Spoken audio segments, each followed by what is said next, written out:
Oke, terus Bapak bonceng, motornya gini-gini. Iya. Terus sekali Saya lagi. bilang kayak orang mabok ya Kayak kan. iya, Terus standing. Tuh, nabraknya di trotoar yang di tengah Pak. hampir sama. Kakak tuh, saya langsung down di situ. Lah, kenapa bisa jadi salah tangkap gitu? Segala dia nggak kenal sama yang tiga, sama yang sekarang tuh yang namanya Peggy tuh, yang baru ketangkep ya Pak ya, yang DPO satu DPO itu. Nah itu kan masih kawanannya si Sata itu Pak. Dia tahu persis saya. Makanya saya langsung ngedown tuh pas timbul lagi satu DPO. Dia tidak akan berani sumpah pocong. Dia hanya gertak aja. Karena Ya karena memang apa yang disaksikan oleh korban-korban terpidana dan saksi-saksi lainnya, bahwa Rudiana lah yang mengarahkan dan Rudiana lah yang menyiksanya. Sekalian dengan pengejaran Rudiana juga ikut sumpah pocong juga sekalian. Oke. Bahwa mereka bukan punya niat untuk menutupi kan? Dan Anda meyakini bahwa Rudiana tidak akan berani soal itu? Tidak akan berani. Setelah mencermati 2,5 bulan, bahkan 3 bulan kasus Pilar Eki ini, saya mulai mengkerucut ke satu pemikiran bahwa kalau ternyata, ingat ya, kalau ternyata kematian almarhumah Vina dan Eki melibatkan saudara Rudiana, ya, ini dalam pikiran saya ya, karena kasus ini makin tengkarut gitu loh.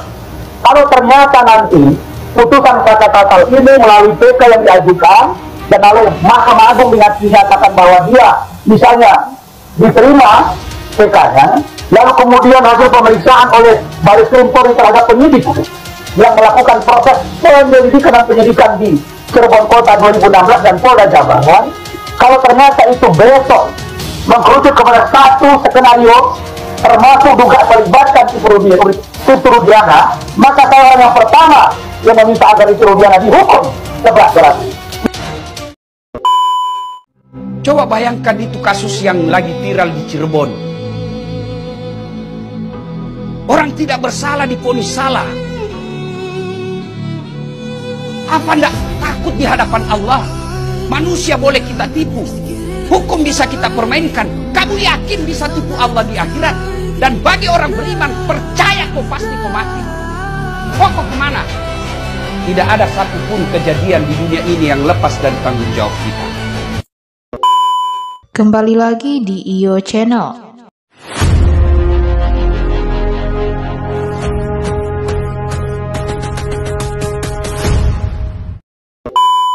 Baiklah, kali ini saya masih akan membahas tentang kasus Vina Cirebon, yaitu tentang pengakuan aib pada malam kejadian kasus Vina Cirebon. Untuk selengkapnya simak cuplikan berikut ini. Saya kira kita semua di sini memiliki hati nurani, memiliki empati. Kamu nggak punya hati nurani. Orang yang sudah meninggal dunia. Hati nurani orang yang 7 orang dipidana seumur hidup tuh nggak. Kamu diam dulu. Kamu diam dulu. Waktu saya diberikan Aiman, bukan Anda. Udah. Diam Dia nggak dulu. punya hati nurani. Ya, oke. Silakan Pak Mitra. Kamu dibayar. Kamu dibayar. Sudah. Kita nggak dibayar. Ini dia mau ngomong atau saya mau bicara? Silakan Pak Mitra. Oke. Kalau memang dia mau bicara, silakan nanti kasih Ya. 20 jam di sini. Bicara sendiri. Kamu dibayar. Kalau kita gratis, kita brodeo.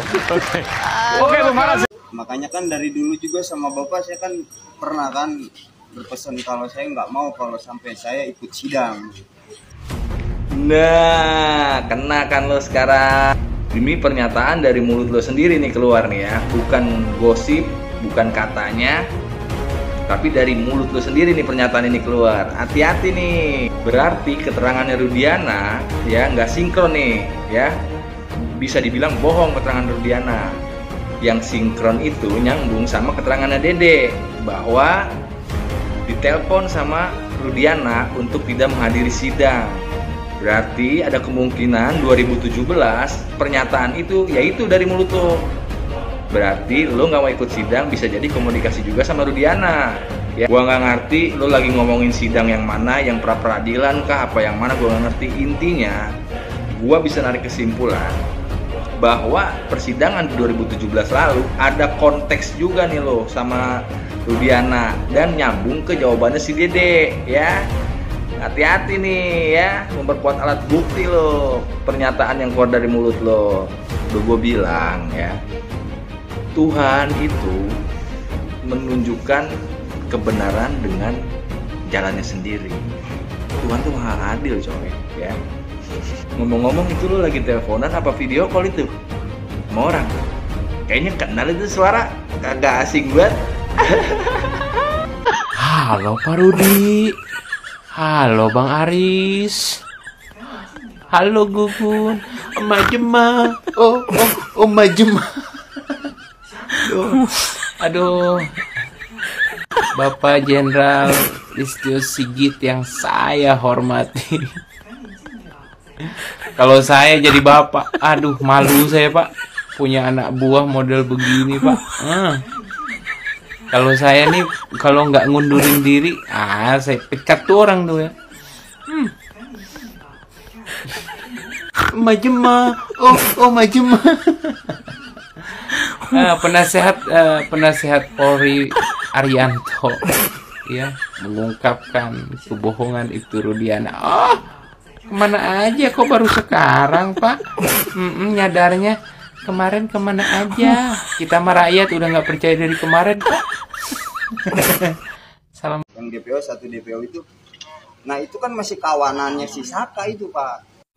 Bila memang mata kaki merasa melakukan hal yang benar, mengapa ada rasa khawatir, mengapa ada rasa takut untuk menghadiri persidangan? Karena jelas-jelas mata kaki menyampaikan pada seseorang yang diajak berkomunikasi bahwa mata kaki enggan untuk hadir di persidangan. Maka pertanyaannya, mengapa enggan untuk hadir di persidangan? Karena apa yang disampaikan harus diuji kebenarannya. Begitupun apa yang disampaikan dan dikatakan oleh mata kaki. Maka dengan mata kaki menghindari untuk menghadiri persidangan saja, sudah menjadi jawaban bahwa apa yang disampaikan tidak dapat dipertanggungjawabkan karena tidak berkekuatan hukum. Ulala. Kita pun bisa melihat dengan jelas bagaimana keakraban mata kaki dengan seseorang yang berkomunikasi lewat telepon atau video call dan lain sebagainya. Karena seseorang yang berkomunikasi dengan mata kaki cukup identik dengan Bapak Direktur yang sebelumnya manajer. Baik dari nada bicara, tone suara, dan lain sebagainya. Sangat-sangat identik dengan Bapak Direktur yang sebelumnya manajer. Maka tidak mengagetkan bila satu sama lain saling melengkapi, bahkan saling mengisi, dan begitu romantis, bahkan pula cukup saling memahami satu sama lain. Bahkan rasa khawatir pun saling menguatkan. Rasa takut pun saling mengisi. Romantis bukan? Maka rasanya mata kaki sudah sulit untuk diobati, sudah sulit untuk dibantu, karena memang bukan terkait terlanjur basah, melainkan kadung menikmati proses perjalanan yang sudah dilakukan dan dilalui. Dan lagi-lagi, itu pun beriringan dan sejalan dengan Bapak Direktur yang sebelumnya manajer. Wow, romantisme. Khawatir bertemu dengan keluarga yang dianggap dalam tanda kutip pelaku, khawatir dan takut untuk menghadiri persidangan, padahal itu tempat di mana menguji apa yang disampaikan.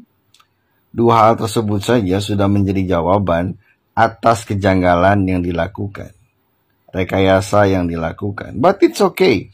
Mungkin mata kaki meyakini apa yang disampaikan, apa yang dilakukan adalah sebuah kebenaran, meskipun bisa dianggap pembenaran.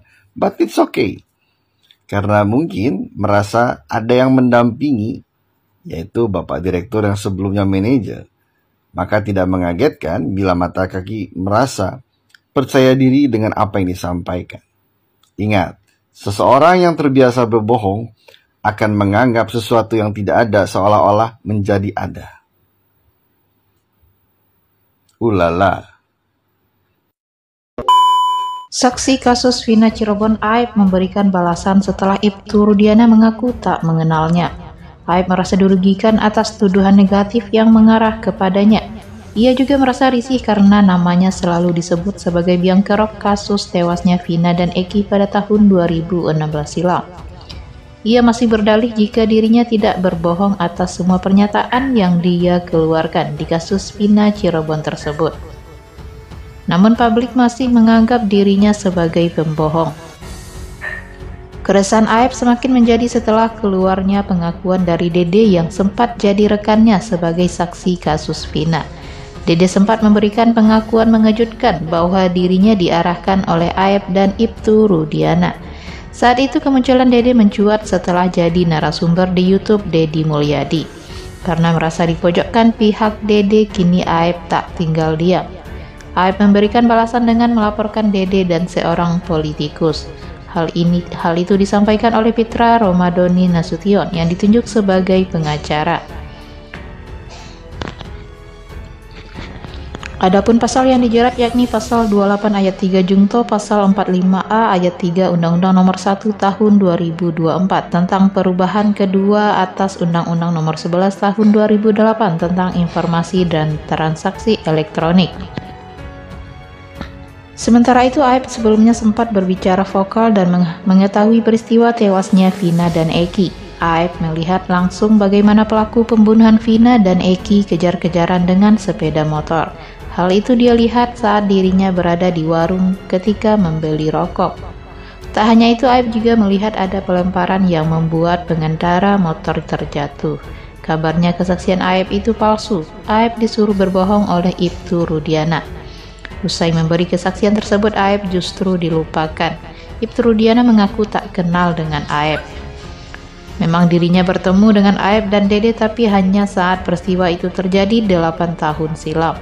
Terkait dengan tudingan yang dilakukan oleh Dede kepada dirinya, Ibtu Rudiana akan menyerahkan kepada penyidik dan kuasa hukumnya. Selain tuduhan soal skenario yang diarahkan oleh Dede pada dirinya, Ibtu Rudiana pun dikatakan telah melakukan penganiayaan kepada para terpidana. Ibtu Rudiana langsung membantah hal tersebut karena dirinya tidak mengetahui dan menyerahkan kepada penyidik.